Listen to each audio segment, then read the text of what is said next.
La revista Latino celebra 200 años de creación de Bolivia y para conmemorar esta fecha histórica, premiaremos a los bolivianos de oro en el exterior. La invitamos a una noche inolvidable en la gran...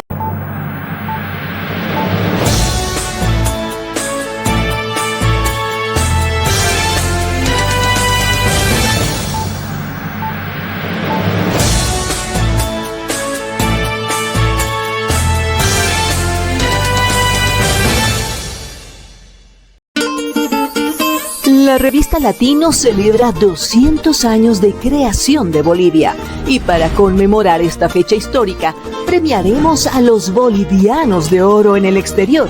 La invitamos a una noche inolvidable en la gran gala de presentación de nuestra edición especial Bicentenario de Bolivia. Un encuentro donde el pasado y el futuro se abrazan. Sé parte de este evento que hará historia. 200 años de independencia, mi Bolivia. Cambas, collas y chapacos compartiendo tu canción. ¿Tu campaña está lista para la victoria? Cardiza y Analítica es tu socio estratégico con análisis de Big Data e inteligencia artificial. Transformamos el ruido de las redes en información clave para tu triunfo. Ofrecemos asesoría política integral, servicios de analítica de vanguardia, libros especializados y capacitación exclusiva. Con Cardiza y Analítica no solo compites, ganas. Contáctanos.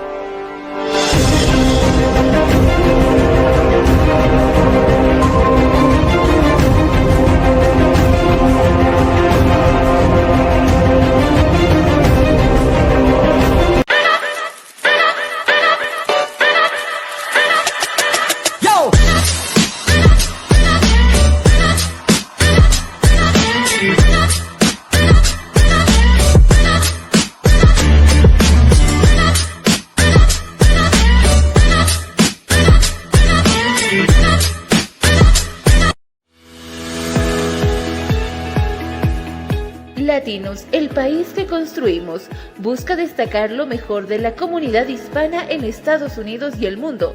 Todos los días te informamos por nuestra red multimedia. Y no te olvides buscar nuestra edición impresa de forma gratuita todos los meses.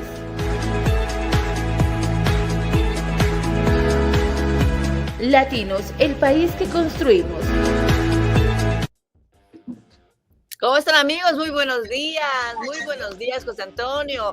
Otra jornada más bueno, podríamos decir que es la última semana de junio, ¿no es cierto? Nos estaría solamente el lunes para concluir el mes, pero prácticamente es la última semana de junio. ¿Cómo estás?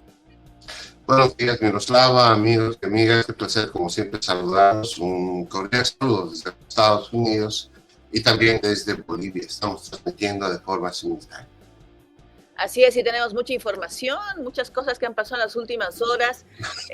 Bueno, sobre todo, ¿no es cierto?, a nivel mundial, es una información que ayer en algún momento dio una especie de pausa mental de lo que significaba un inicio de guerra que se da entre Irán e Israel, pero bueno, horas después las acciones fueron diferentes, totalmente diferentes. Creo que eso es lo que más ha llamado la atención en las últimas horas a nivel mundial, y también tenemos noticias de otros países más que vamos a ir desglosando poco a poco. Sí, ayer justamente se conocía el hecho de, pues son varias las informaciones que han pasado.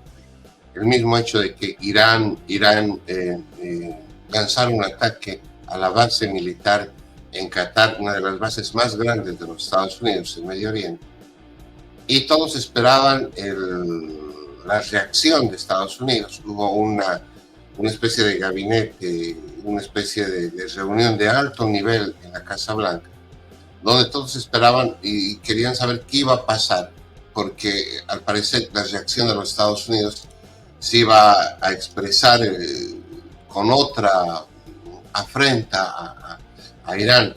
Sin embargo, en la tarde, el presidente Donald Trump hacía esta declaración. Esta era la información que circulaba, Miroslava, amigos, ayer en la tarde, pero a esta hora decirles de que estamos monitoreando la información tanto Israel como Irán están denunciando que durante esta madrugada de este martes continúan los bombardeos. El cese al fuego que había anunciado el presidente Trump no se está cumpliendo. Y según dice Irán, el anuncio del presidente Trump fue unilateral, es decir, que no se les consultó. Pero veamos el anuncio que hacía ayer en la tarde, que daba paz, pero al parecer esto no se está efectivizando en estas horas. El presidente de Estados Unidos, Donald Trump, anunció el lunes que Irán e Israel acordaron un alto el fuego total. El mandatario estadounidense señaló en su plataforma Truth Social que este acuerdo supondrá el fin oficial de la guerra de 12 días, desencadenada el 13 de junio por un ataque israelí sin precedentes contra su gran rival regional. No hubo comentarios inmediatos de Israel o Irán confirmando el acuerdo. Según lo descrito por Trump, el alto el fuego será un proceso gradual de 24 horas que comenzará alrededor de las 4 horas GMT del martes, con Irán deteniendo unilateralmente todas las operaciones. Israel seguirá el ejemplo 12 horas después. El anuncio del mandatario estadounidense llegó solo horas después de que Irán lanzara ataques contra una base militar estadounidense en Qatar, que él describió como una represalia débil por los ataques estadounidenses del fin de semana contra bases nucleares iraníes. Bien, eso es lo que decía el presidente. Así está la situación. Pero tenemos el reporte de lo que dice Irán, justamente el primer ministro, el canciller iraní, se pronunció al respecto y hablaba justamente de este hecho del supuesto cese al alto al fuego. El ministro iraní de Relaciones Exteriores desmintió el martes el acuerdo de un alto el fuego con Israel anunciado horas antes por Donald Trump, pero dijo que su país está dispuesto a cesar los ataques si Israel también lo hace.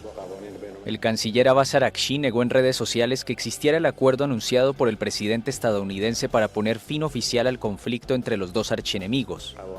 Israel inicialmente no se pronunció sobre las manifestaciones de Trump y Araghchi. En medio de los anuncios, la capital Teherán vivió una nueva serie de bombardeos la madrugada del martes en el norte y centro de la ciudad. Igualmente, los servicios de emergencia israelíes reportaron el martes un ataque con misiles de Irán contra el sur de Israel, justo antes de la supuesta implementación del alto el fuego anunciado por Trump. El lunes, a través de su plataforma Truth Social, Trump afirmó que un alto el fuego total y completo había sido plenamente acordado por y entre Israel e Irán. Según el presidente estadounidense, el alto el fuego sería un proceso gradual de 24 horas que comenzaría alrededor de las 4 horas GMT del martes, y que en la hora 24 el mundo saludará el fin oficial de la guerra de 12 días. Minutos después del anuncio de Trump, los guardianes de la revolución, el ejército ideológico de Irán, prometieron hacer que Estados Unidos lamente cualquier nuevo ataque contra su territorio. Irán atacó el lunes la base militar estadounidense de Al-Udeid en Qatar en represalia por los ataques de Estados Unidos del domingo contra 3 plantas nucleares iraníes. Antes del anuncio del alto el fuego, Trump calificó de muy débil el ataque de la República Islámica, a la que agradeció haber avisado con antelación para evitar muertos y heridos en la base militar más grande de los estadounidenses en Oriente Medio. Teherán afirmó que lanzó 6 misiles, la misma cantidad que el número de bombas que Estados Unidos había empleado al atacar las instalaciones nucleares iraníes.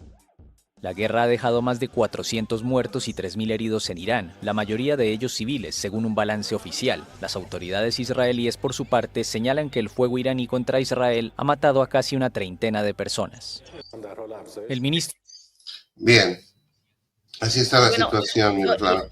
Y además terrible, ¿no? Donald Trump ha asegurado que el alto al fuego fue roto tanto por Israel como por Irán, y que no está contento con Israel, tampoco con Irán, porque, incluso ha llamado a Israel a que convoque a sus pilotos nuevamente a su país. Esto es terrible, ¿no? Porque estamos viendo algo que se está desencadenando y que está empezando a tomar otros ribetes muy peligrosos a nivel mundial. Ya lo están viendo muchas autoridades, no es un juego, se habla de un país que es... como Irán, que no ha visto de la misma manera las acciones que se han tomado en los últimos días.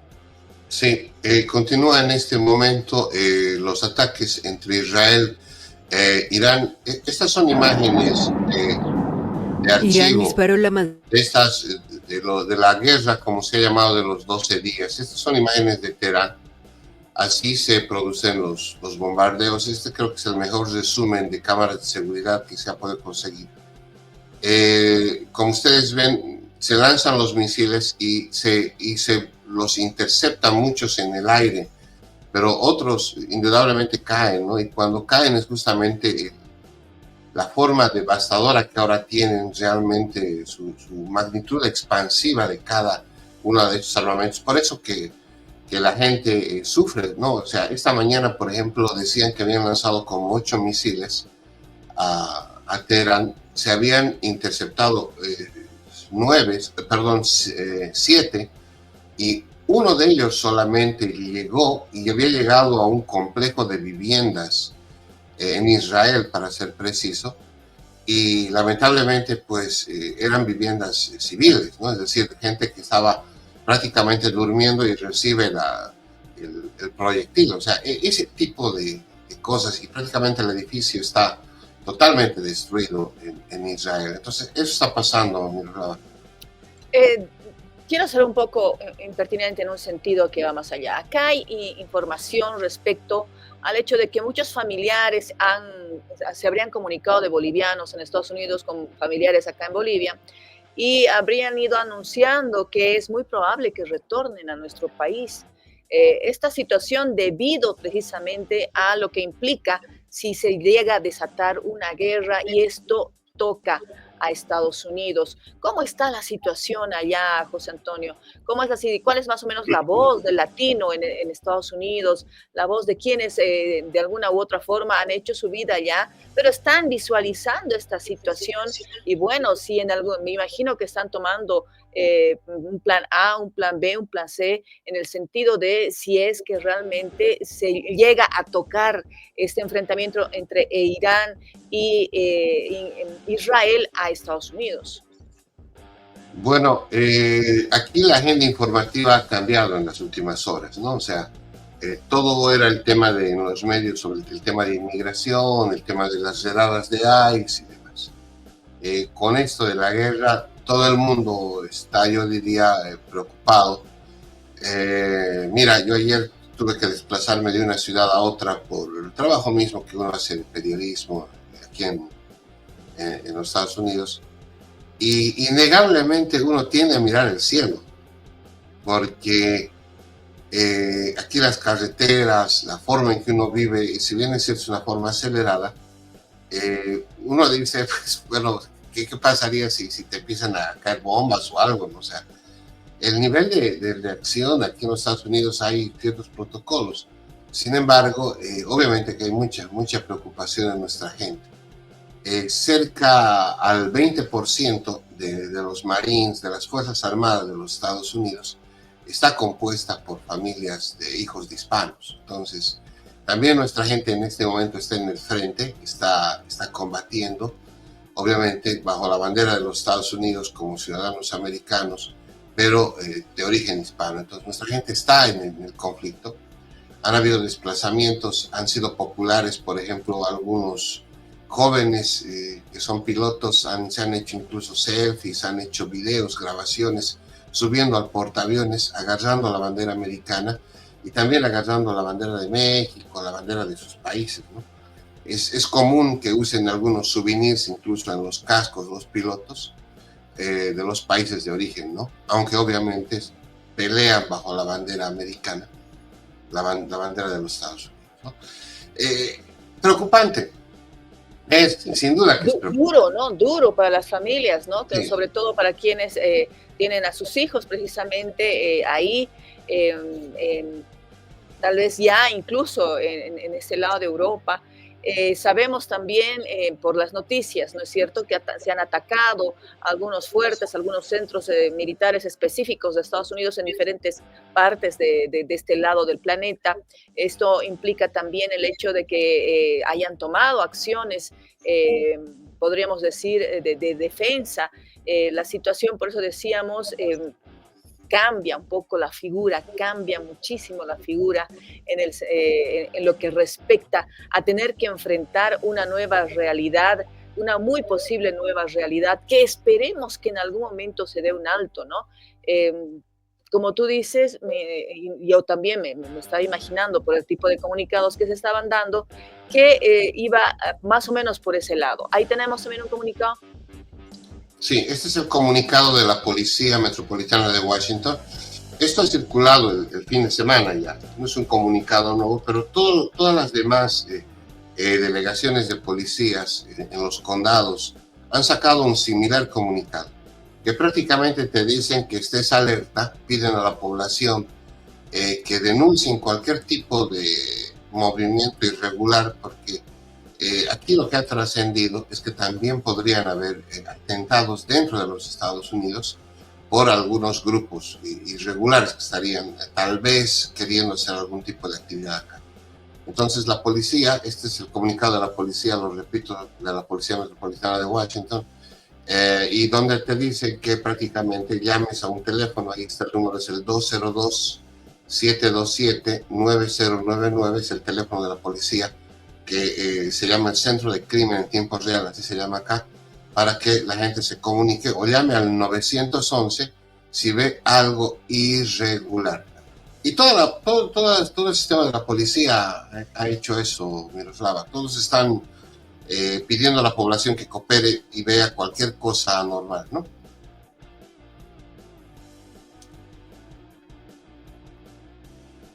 No te escucho, Miroslava, no te escucho.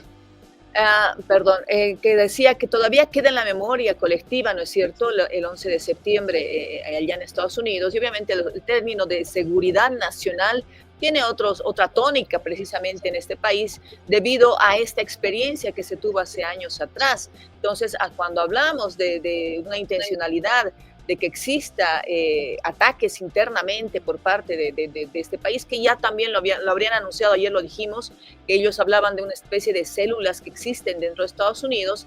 Esto implica también que entre los ciudadanos tengan que visualizar continuamente, no estar aprensivos ni tampoco tener desconfianza sin ningún motivo, sino en el hecho de que tienen que tener los ojos abiertos, hacer las denuncias correspondientes y dejar que las autoridades investiguen al respecto, ¿no es cierto? Sí, entonces, a eso más o menos apunta precisamente este tipo de comunicado. Correcto, definitivamente.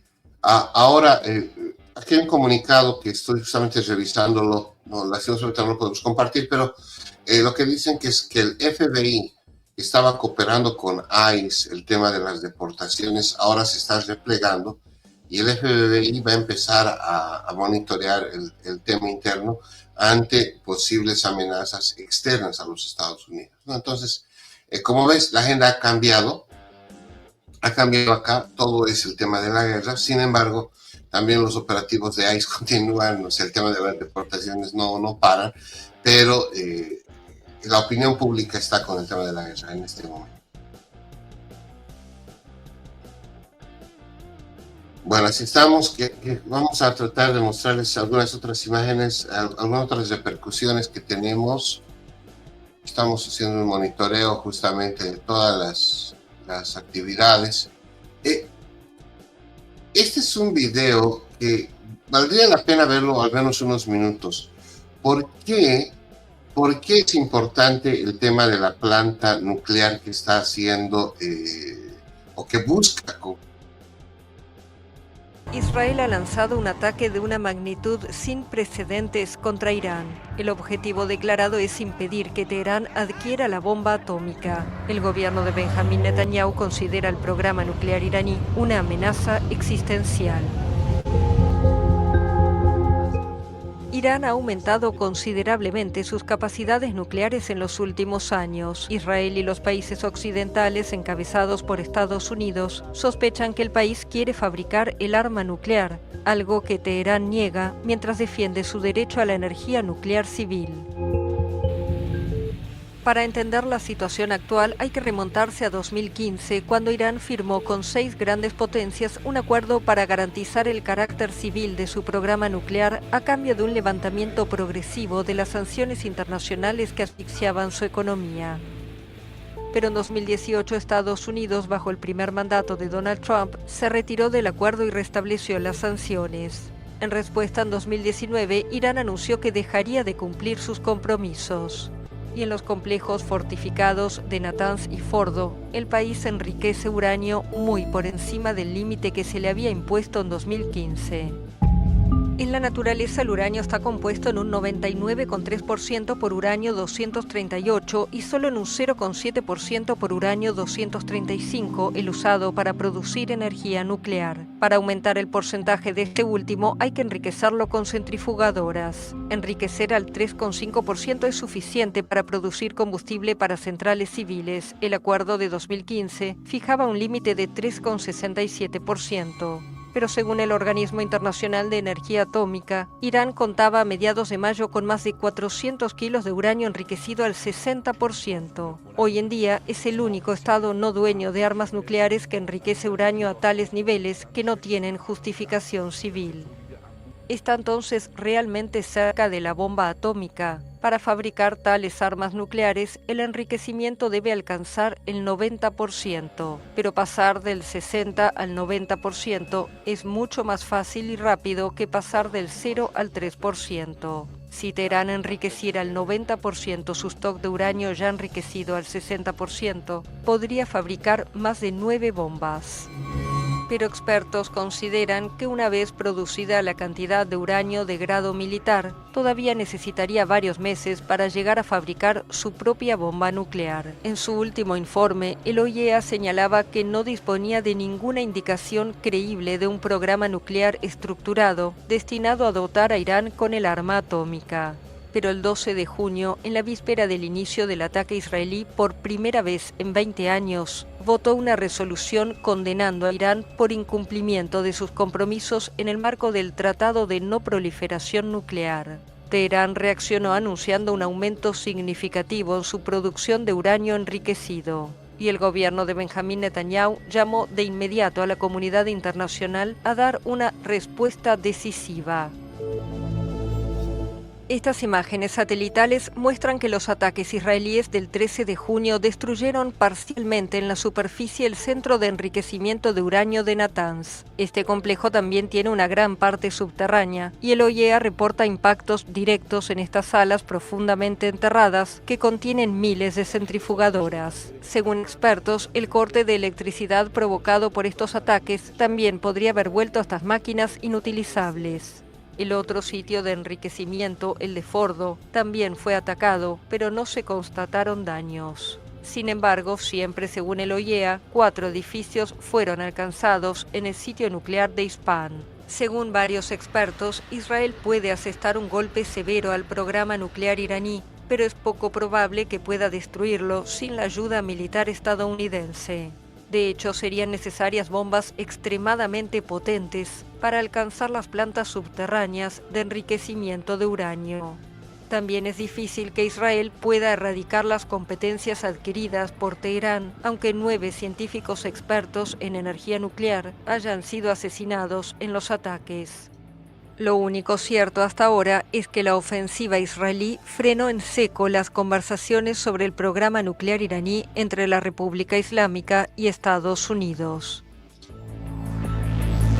Bueno, ahí era el reporte, este reportaje importante que nos cuenta un poco por qué, digamos, por qué la mirada del planeta hacia Irán y la amenaza de esta bomba nuclear que podría crear esta planta. Como ven, ahí existen posiciones encontradas, no se tiene la certeza de la viabilidad de una bomba a mediano plazo, pero sí el camino, si vale el término, el inicio del proceso está ahí. Es por eso que existe el temor mundial. Y el presidente Donald Trump lo ha dicho varias veces, Irán es una amenaza mundial, tomando en cuenta todos estos elementos. Bueno, así estamos en este martes 24 de junio del año 2025, una transmisión desde Bolivia y también desde los Estados Unidos. Estamos con la misma hora en la costa este de los Estados Unidos, son las 7 de la mañana con 25 minutos. Y bueno, queremos cambiar de información. Quiero mostrarles esto que está pasando en El Salvador. Atención a toda la comunidad de El Salvador, a los amigos que siguen la revista Latinos de El Salvador. Gracias por la gentileza de seguirnos. Esta información llega desde El Salvador a propósito de que el presidente Nayib Bukele ha decidido en las últimas horas realizar un movimiento importante de tropas militares para preservar la seguridad del país, porque se estarían gestando nuevos grupos de pandilleros, nuevos grupos irregulares, nuevos grupos violentos que podrían amenazar la paz que ha logrado El Salvador. El presidente de El Salvador, Nayib Bukele, ordenó el fin de semana el despliegue de 2.000 militares y policías en una comunidad de Ilopango, en la periferia este de la capital. El operativo forma parte de la guerra contra las pandillas que emprendió el mandatario y por la cual declaró al país bajo un régimen de excepción que permite detenciones sin orden judicial. Según Bukele, en esta comunidad algunos pandilleros han intentado regresar y reorganizarse. La ofensiva del gobierno contra las pandillas redujo a mínimos históricos los homicidios en el país y hace que Bukele tenga una gran popularidad. Pero el régimen de excepción es fuertemente criticado por organismos defensores de derechos humanos porque no se aplica el debido proceso. La gente le llama un régimen, pero es cierto que es un régimen como que la palabra es muy grande, como que llama que los va a encerrar. No, aquí vivimos libres, o sea, estamos en un país libre. Usted puede salir hoy a las 11 de la noche, 12 de la noche a caminar, a comer, como usted quiera, y hay seguridad, pues usted se siente tranquilo. Bajo el régimen de excepción han sido detenidas unas 86.000 personas acusadas de ser pandilleros o cómplices. Unas 8.000 recuperaron su libertad por ser inocentes, según el gobierno, aunque grupos humanitarios aseguran que siguen vigilados o en proceso judicial. Bueno, así está el reporte desde El Salvador. Preocupa el tema de las pandillas allá. Bukele está con su política agresiva de cero tolerancia justamente a estos grupos irregulares. El presidente de El Salvador. Ahí teníamos el reporte y las imágenes desde El Salvador que llegan gracias a la gentileza de la televisión alemana, la televisión pública alemana. Pero y de El Salvador, amigos y amigas, vámonos hasta República Dominicana. ¿Qué está pasando en República Dominicana? Dominicana está viviendo un momento muy particular con Haití. Hay muchos ciudadanos de Haití que han pasado la frontera. Hay un éxodo. Ustedes saben que hace varios años las cosas no están bien en Haití, justamente producto de una convulsión interna, producto de una crisis política.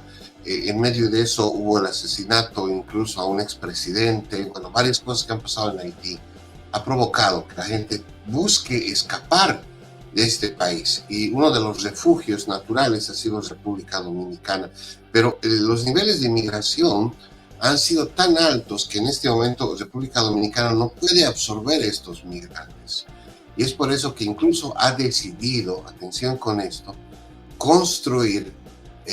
seguir construyendo, esa es la palabra adecuada, el término adecuado, seguir construyendo un muro que limita República Dominicana con Haití. Veamos el informe. República Dominicana inició el viernes la construcción de la segunda fase del muro fronterizo con Haití. Los ministros de la Presidencia y de Defensa encabezaron el acto del primer palazo para marcar el comienzo de la construcción. Este esfuerzo que hoy impulsamos, la segunda etapa del muro norte de la frontera dominicana con Haití, que ya tiene unos 25 kilómetros debidamente levantados, erigidos, y que se van a extender hacia el sur otros 13 kilómetros más, tiene, como muy bien expresó el general Onofre, mucho sentido estratégico. La construcción de la verja perimetral comenzó en 2021 bajo el argumento de combatir la migración ilegal y la violencia que azota el país. Actualmente se extiende 13 kilómetros en la provincia de Dajabón y cubrirá unos 170 de los 340 kilómetros de la extensión de la frontera.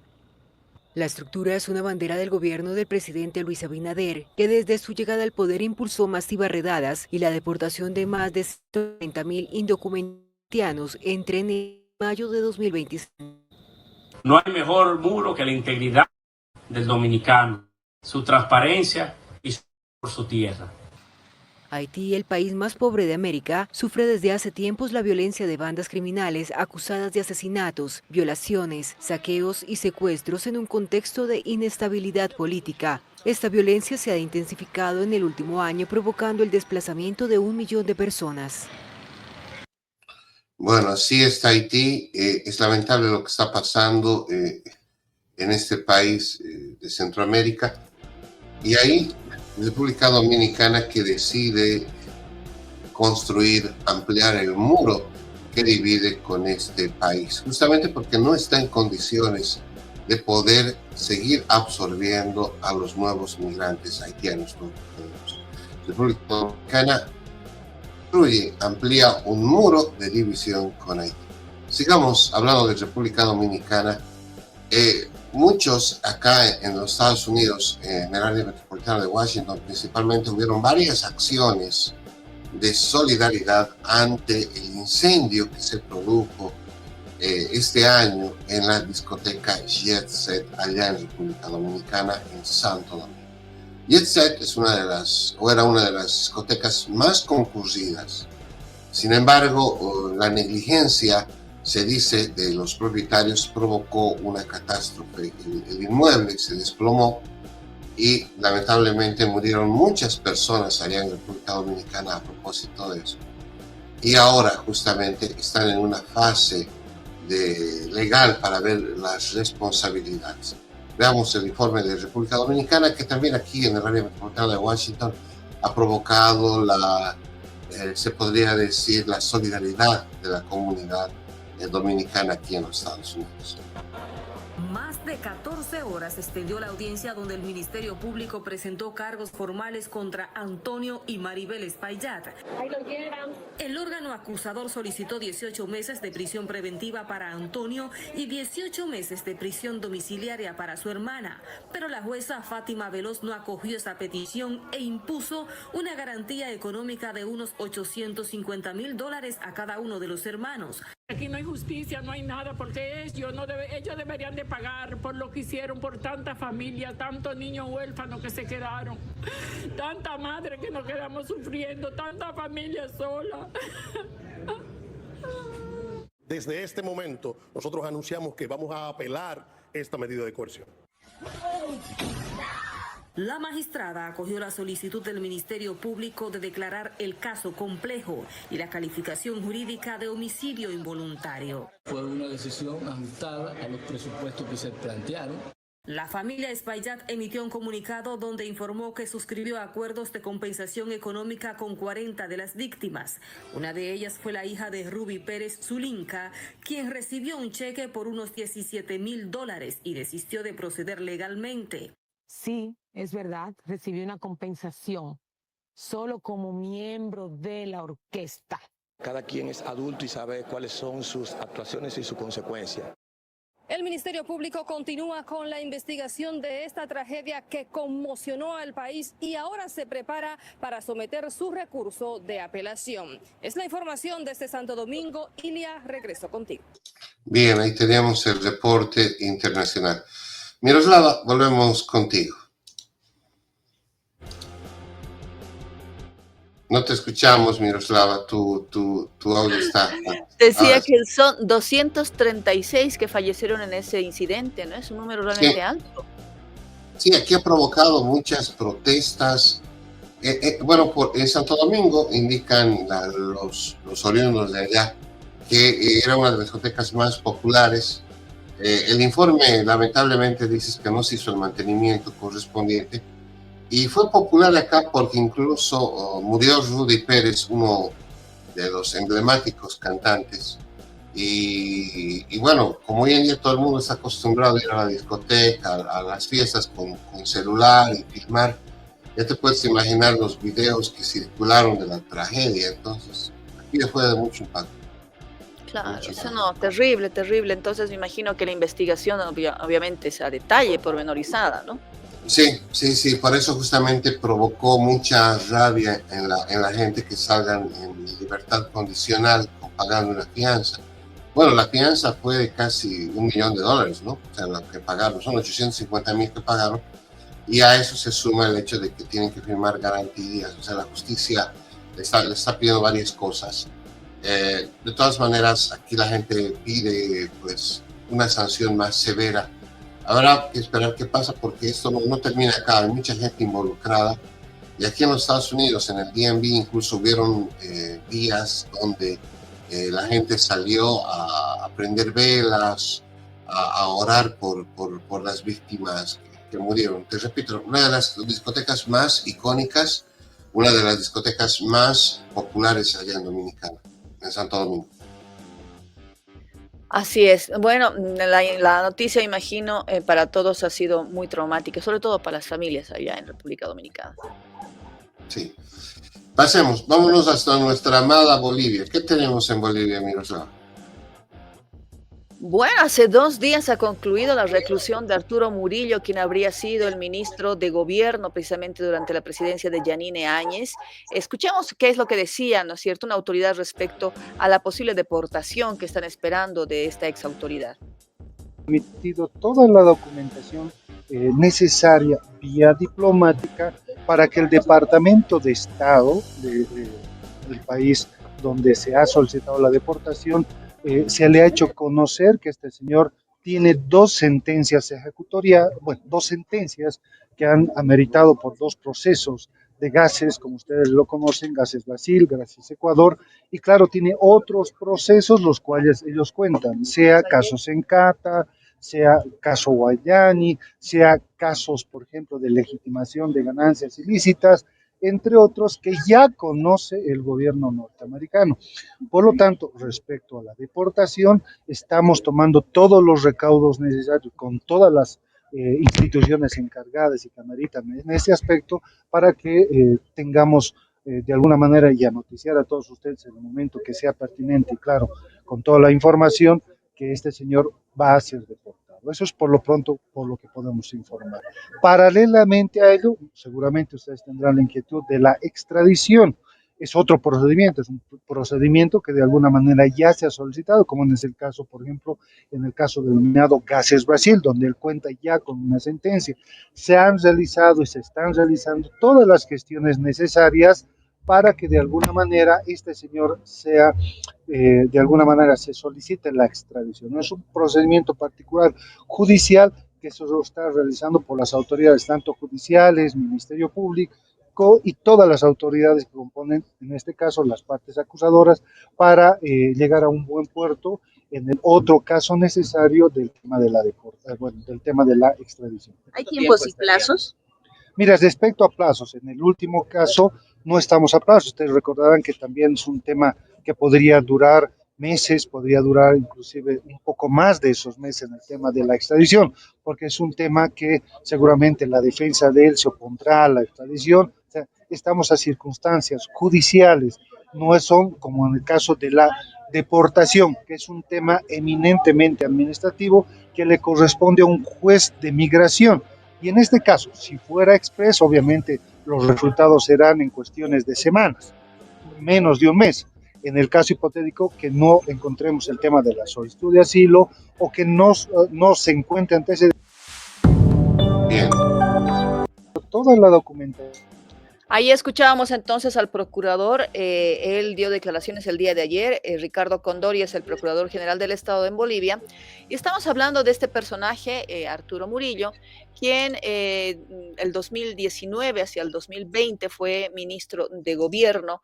Él se encontraba con un proceso judicial en Estados Unidos, él escapó, se fue hacia Estados Unidos una vez ingresó el nuevo gobierno de Luis Arce tras las elecciones precisamente del 2020 y enfrentaba un proceso, ¿no es cierto?, en el cual se le dio cárcel por mucho tiempo. Hace 2 días nos dicen que ya habría cumplido su sentencia y que ahora se está hablando incluso que se va a ver la forma de que retorne al país para poder rendir cuentas precisamente de otros procesos más también que se encuentran en Bolivia y que el gobierno habría instalado, ni bien fue parte de la nueva gestión gubernamental. Sí, bueno, Arturo Murillo tendría que responder por 2 procesos, dice el procurador. 2 procesos sí, que tienen son que ver... 8 en realidad. 8 procesos, ok. Sí, 8 bueno, procesos. hay que precisar eso, ¿no? Pero son procesos por corrupción, ¿no? Miroslava. Tiene claro, y dos de ellos tienen sentencia. 2 con sentencia y 6 todavía se mantienen, ¿no? En realidad sí son 8. Ok. Bueno, acá Arturo Murillo habrá que ver qué ha pasado, porque si ha cumplido ya su condena. Entiendo que el 21 de junio pasado, me imagino que está aquí todavía en los Estados Unidos, y habrá que ver qué ha pasado realmente. Me preocupa lo que dice el procurador, porque da la impresión de que está todavía en una fase. Me imagino que Bolivia está monitoreando qué está haciendo el señor Murillo, o sea, lo debe tener en la mira, y seguramente vamos a conocer qué pasa. ¿Qué circunstancias hay para que uno pueda pedir asilo? Tal vez podríamos dar un poco más de detalle.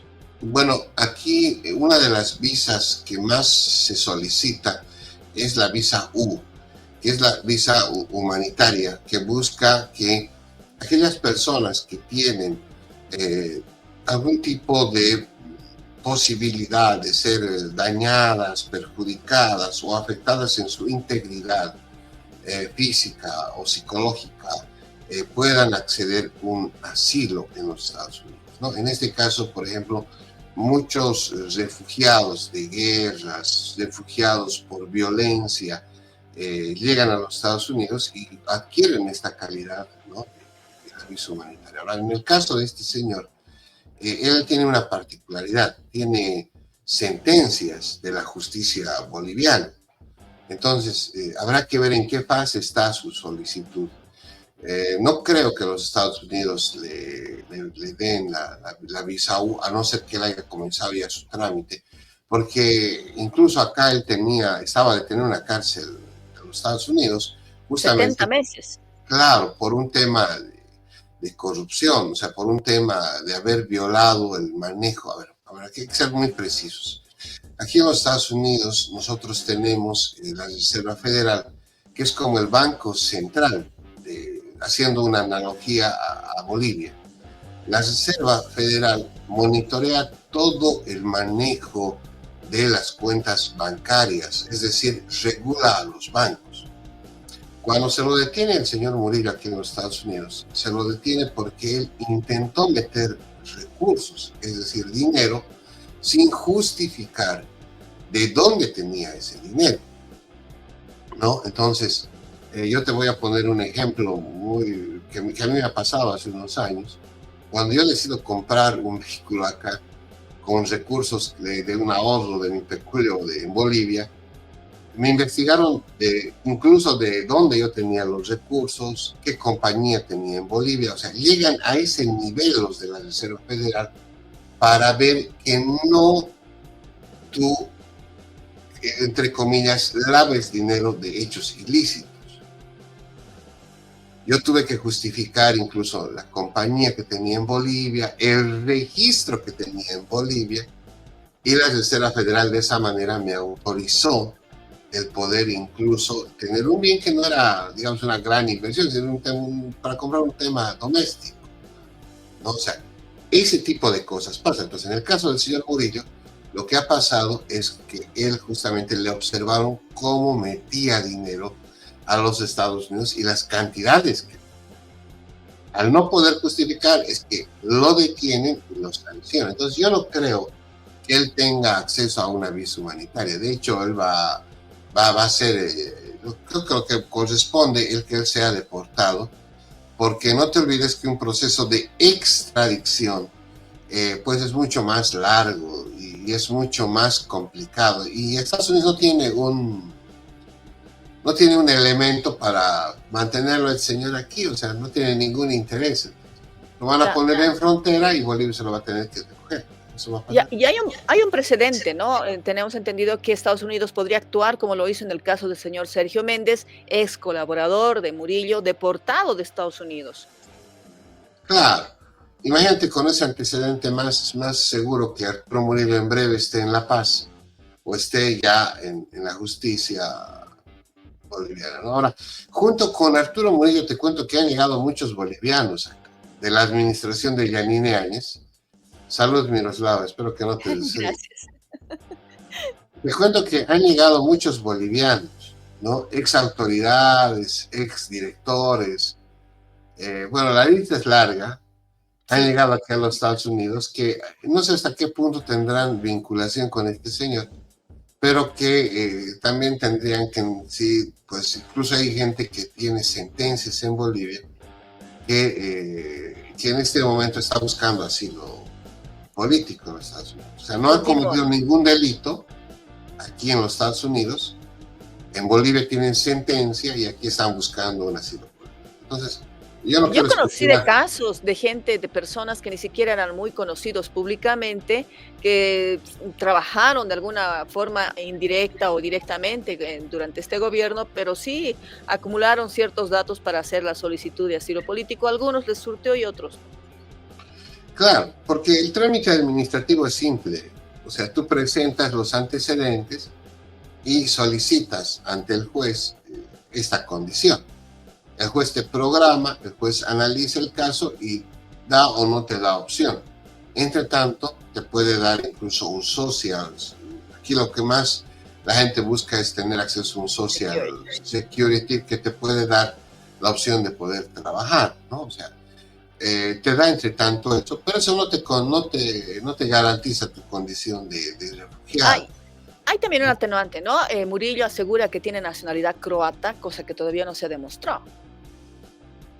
Claro, pues sin duda la defensa seguramente debe tener elementos, pero lo cierto es de que hay 2 sentencias en Bolivia y hay 6 procesos más donde el señor tiene que responder, ¿no? Y con el antecedente de que aquí en los Estados Unidos ha pagado cárcel por haber manejado los recursos sin haber justificado su procedencia.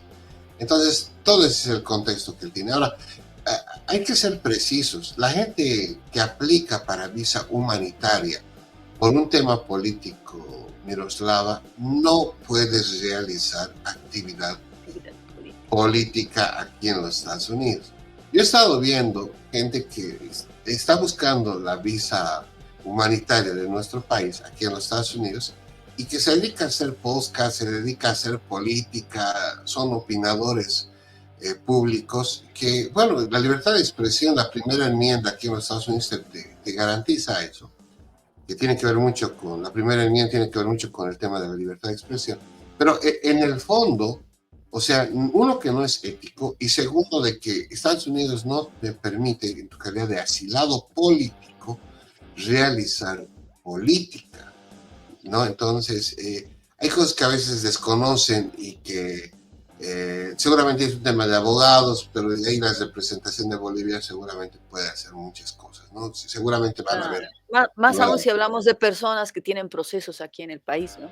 Claro. Hay que tener mucho cuidado. Más aún si tienen sentencias, Miroslava. Es el tema. Sí. Bien, tenemos más material de Bolivia. En la víspera hubo San Juan, también tenemos una nota de... Se celebró San Juan con cierta medida, pero la gente intentó de alguna forma darse esta pausa, ¿no es cierto? En medio del tema de la crisis, de malas noticias y todo demás. Podemos poner tal vez un poco las imágenes de fondo, pero solamente son imágenes. Esto es del municipio de Sacaba, nos hicieron llegar los de la alcaldía de Sacaba precisamente, el operativo en el cual se pudo hacer una especie de control, porque aún hay enraizado en muchas familias en Bolivia esa costumbre de hacer fogatas. Recordemos que hace unos 50 años atrás, por lo menos, nuestro país, me imagino que en otros países también, se acostumbraba a hacer fogatas, reunir a la familia, tomar, digamos, unos consomés, jugar con las estrellitas, los juegos pirotécnicos, y bueno, todo se ha reducido a una fiesta de la salchicha, porque lo único que ahora se puede hacer son hot dogs en casa, compartir en la familia haciendo estos hot dogs, jugar con algunas que otras estrellitas y pequeños juegos pirotécnicos, porque también los juegos pirotécnicos de alguna forma han sido prohibidos, ¿no es cierto? Porque esto afecta al medio ambiente. El día de hoy te puedo decir que hemos despertado con una cierta pequeña y leve humareda que se ve en el horizonte. Antes, esta situación no era así, podríamos decir, tú salías de la puerta de tu casa y no podías ver hacia el otro lado de la calle por el humo, la humareda, de la nariz te salía incluso el humo, y era bien complicado hablar del tema del medio ambiente, era una situación en la cual han tenido que salir varias normativas para poder delimitar un poco este sentido, ¿no? Y no sé si de esto podemos poner la nota de focos, porque aquí viene el informe precisamente del ministro, porque esta temporada, esta época del año que estamos ingresando invierno, hay mucha gente que se dedica a lo que es la quema, ¿no? de ciertos espacios verdes. Es una quema que supuestamente se da para que después pueda ser más fértil la tierra. Sin embargo, esto puede llevar a grandes focos de incendio, los cuales hemos tenido cifras muy altas en años pasados, donde los focos de incendio eran unos focos enormes que se comían gran parte de nuestro país, en un sentido alarmante. No solamente se da en Bolivia, se da también en Brasil, se da también en otros países vecinos. Y bueno, aquí está el informe más o menos que agradecemos a Brújula que se va a por esto. caracterizar por la presencia de los focos de calor y también probablemente incendios forestales. El día de ayer Bolivia ha amanecido con 128 focos de calor, de los cuales 103 están en el departamento de Santa Cruz, 20 en el Beni y 5 en Cochabamba. Asimismo, el CENAMI ha emitido una alerta de color naranja ante la presencia de vientos moderados a fuertes. En el departamento de Santa Cruz se estima que los vientos van a sobrepasar los 100 kilómetros por hora. Son 134 municipios, en La Paz 43, en Oruro 34, en Potosí 28, en Santa Cruz 28 y en Tarija 1. Es decir, que también en esta semana Bolivia va a sufrir lo que decíamos, la presencia de fuertes vientos. Bien, hay autoridad contando. Claro. Juan Carlos Calvimontes es viceministro de Defensa Civil, ese es el detalle. Recordemos, esto no es para dejarlo de lado. En el 2019 se dio incendios forestales tan fuertes que pusieron en peligro una presidencia. Con eso empezaron las movilizaciones, porque existen leyes normativas en las cuales delimita el hecho de que no puedes recurrir a la quema para poder apropiarte de terrenos. Entonces, las leyes no se las cumplen, son un poco, digamos, desajustadas por hectárea, son 400 bolivianos casi, creo, por la multa que se tiene. Es una cifra realmente muy baja. Esta subió un poco más y aún así se mantiene el hecho de que hay personas inescrupulosas que para poder hacerse de tierras de una forma más fácil, decir que son tierras agrarias, queman bosques. Entonces, esta es la situación que ha puesto en riesgo en más de una ocasión a gobiernos. Y bueno, aquí tenemos también un poco al respecto de la tradición que se tuvo que bueno, han tratado de mantener en algunas poblaciones, una de ellas en Santa Cruz, recuerdo precisamente. Ellos son los únicos que están manteniendo el fuego de la tradición. Ellos tienen la tradición en el oriente incluso de caminar sobre las brasas, ¿no? Porque esto traería un poco más de prosperidad para la persona que lo hace. Esta es la etapa del deber. Tenemos también esta otra en la estrella, como pueden ver es lo mismo. El gobierno activa plan de prevención de incendios con monitoreo satelital. Con este contexto, ¿no es cierto? Que tenemos esa experiencia negativa, lo que podemos hablar de incendios forestales. Bueno, aquí en la etapa del deber me preocupa esto que dice al inicio. Sarampión y frío aceleran la decisión sobre las vacaciones. ¿Qué está pasando con el sarampión, Miroslava? ¿Qué te parece si escuchamos precisamente a la autoridad hablando de los casos de sarampión? Esto ha aumentado la preocupación. Los casos de niños con sarampión se ha incrementado en las últimas semanas. Ante la presencia de lo que es estos casos, nosotros, conjuntamente con el personal que se encuentra reunido, a la presencia de lo que es la notificación internacional, el Servicio Departamental de Salud, como ente rector de lo que es el departamento, ha sacado en primera instancia la alerta epidemiológica, manteniendo lo que es la vigilancia epidemiológica, búsqueda de casos activos. En segunda instancia, se ha instruido lo que es al personal de salud de poder fortalecer lo que son las vacunas.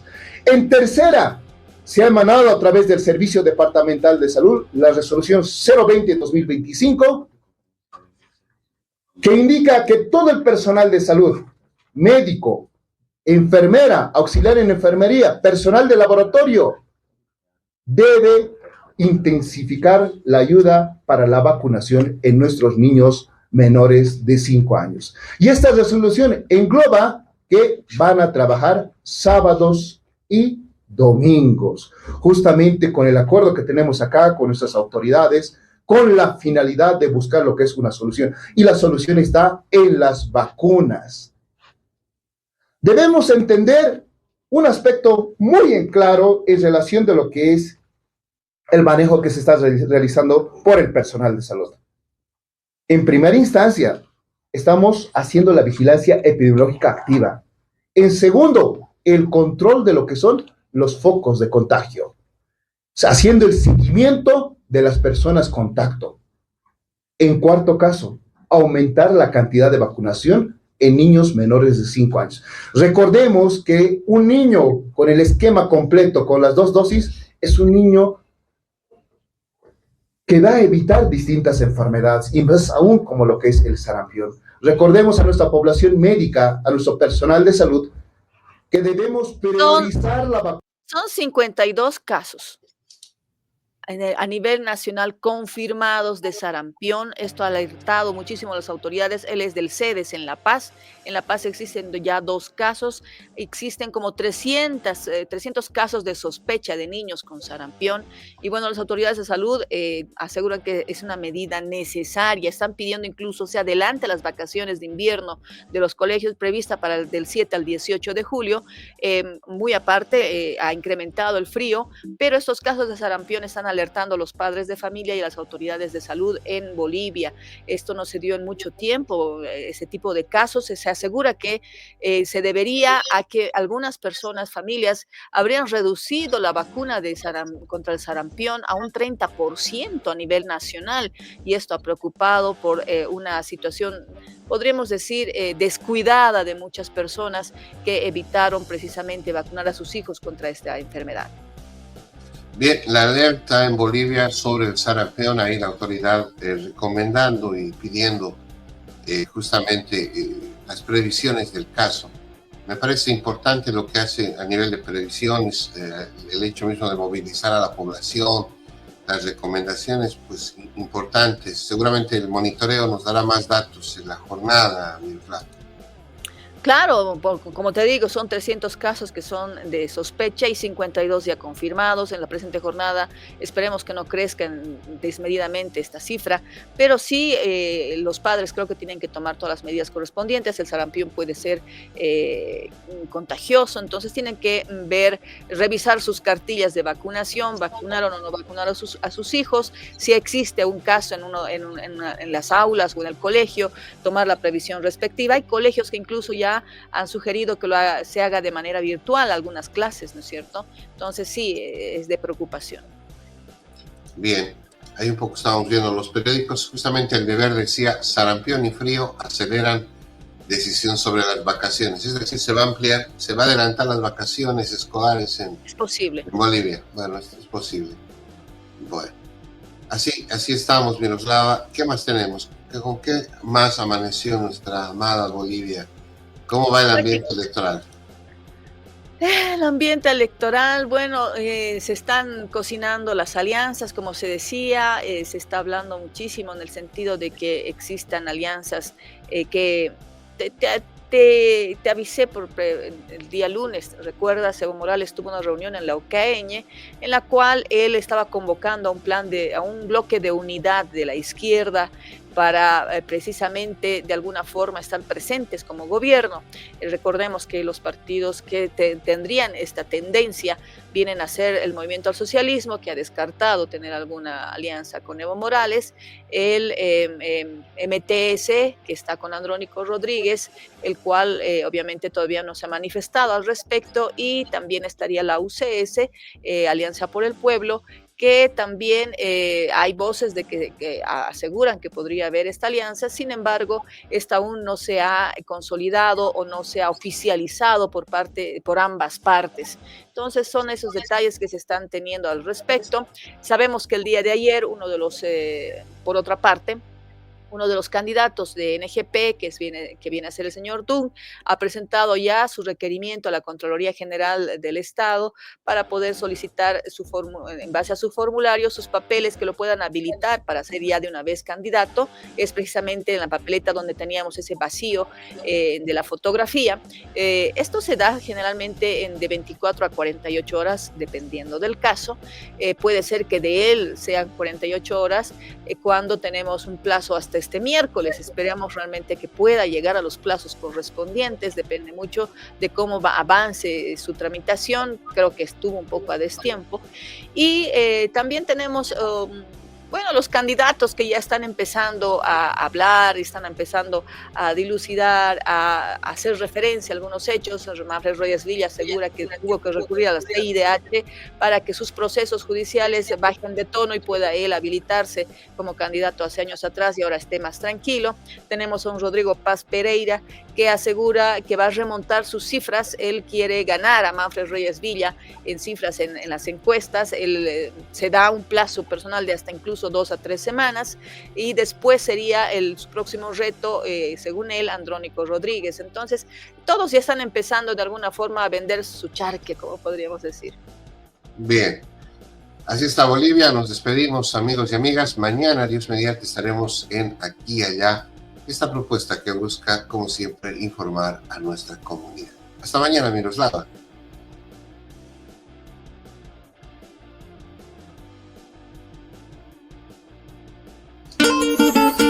La revista Latino celebra 200 años de creación de Bolivia y para conmemorar esta fecha histórica, premiaremos a los bolivianos de oro en el exterior.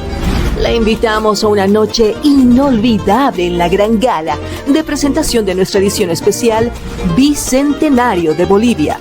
Un encuentro donde el pasado y el futuro se abrazan. Sé parte de este evento que hará historia. 200 años de independencia, mi Bolivia. Cambas, collas y chapacos compartiendo tu canción. ¿Tu campaña está lista para la victoria? Cardiza y Analítica es tu socio estratégico con análisis de Big Data e inteligencia artificial. Transformamos el ruido de las redes en información clave para tu triunfo. Ofrecemos asesoría política integral, servicios de analítica de vanguardia, libros especializados y capacitación exclusiva.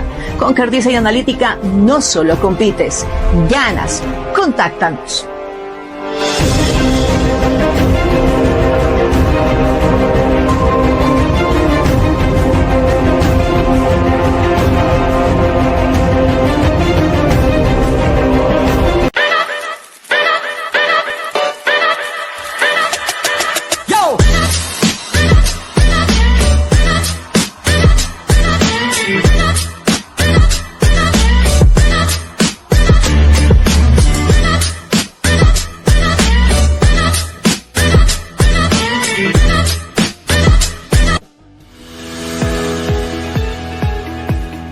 Latinos, el país que construimos, busca destacar lo mejor de la comunidad hispana en Estados Unidos y el mundo.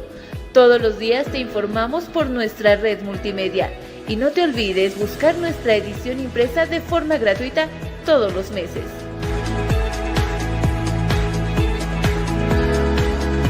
Latinos, el país que construimos.